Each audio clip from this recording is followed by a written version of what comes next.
My mother eight 66। दोस्तों, यह poem बहुत ही प्यारी सी पोयम है जिसे कमला दास ने लिखी है। इस पोयम में कमला दास माँ और एक बेटी के बीच में इस संबंध को दिखाने का प्रयास करती है। कमला दास, जिसका जन्म मालाबर केरला का एक छोटी से शहर में हुई थी। कमला दास कुछ दिनों तक अपनी माँ के साथ घर में बिताकर विदेश जा रही थी।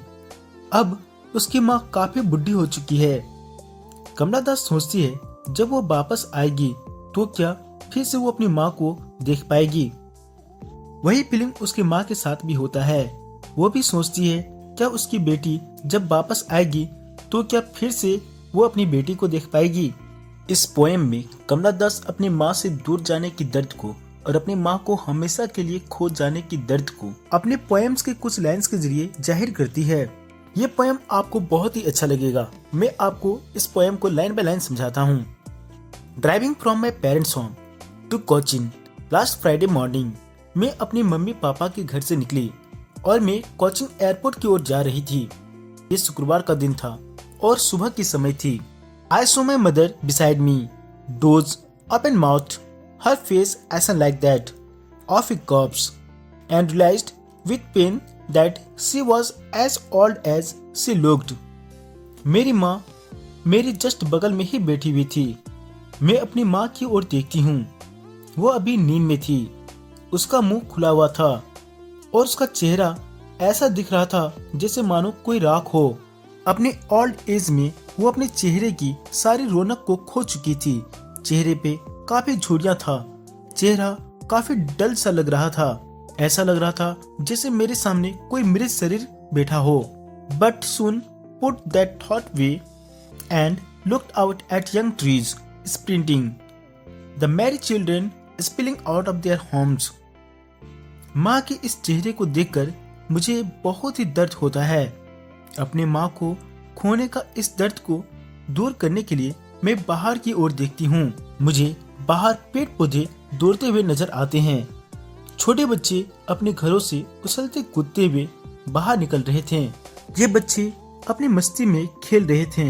इन्हें कोई दुख, कोई दर्द का कोई एहसास ही नहीं था। एक तरफ बच्चों की बचपन थी तो दूसरी तरफ मेरी बूढ़ी माँ जो कष्टों को झेल रही थी। और दौड़ते हुए पेड़ पौधे जो हमारी जिंदगी को बताती है। ये जिंदगी भी कितनी तेज से दौड़ते हुए पार हो जाती है, पता ही नहीं चलता वो बचपन कब खत्म हो गए जब मैं अपनी माँ के साथ खेला करती थी। But after the airport security check standing a few yards away. इन सब बातों को सोचते सोचते मैं एयरपोर्ट पहुंच जाती हूँ। जब मैं एयरपोर्ट जाती हूँ वहाँ मेरा सिक्योरिटी चेक होता है। मेरी माँ कुछ ही कदमों की दूरी पर खड़ी होती है। I looked again at her, wan, pale as late winter's moon, and felt that old familiar ache, my childhood fear। मैं अपनी माँ को दोबारा देखती हूँ। वो काफी उदास थी। शायद वह भी सोच रही होगी मेरी बेटी जा रही है, कल जब आएगी क्या पता मैं उसे देख पाऊँ या ना देख पाऊँ। उसका चेहरा रंगहीन सा हो गया था। ऐसा लग रहा था जैसे सर्दियों में दिखने वाली चांद हो जो अधूरी सी होती है और एक अधूरा चांद अपने चमक को खो देता है। बिल्कुल वैसा ही मेरी माँ अब वो अपने इस बूढ़े शरीर में काफी कमजोर सी दिख रही थी। यह देखकर मुझे मेरी बचपन याद आती है। जब मैं छोटी थी मेरी माँ मुझे अपने सामने बिठाकर काम किया करती थी। मैं खिलौने पकड़कर खेला करती थी, लेकिन तब तक जब तक मेरी माँ मेरे सामने रहती थी।